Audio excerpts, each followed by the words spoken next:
Good morning, everyone, and welcome to this week's beginning maths lesson.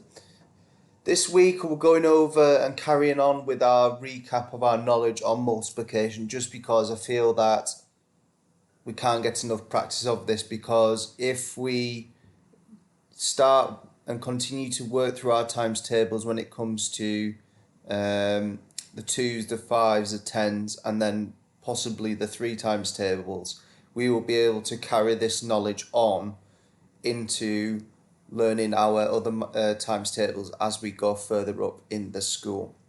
So our learning intention today is, can I solve multiplication sentences using pictures? We have done this learning intention before, but I feel like we need to keep practicing this. And we're doing this so we can solve the problems.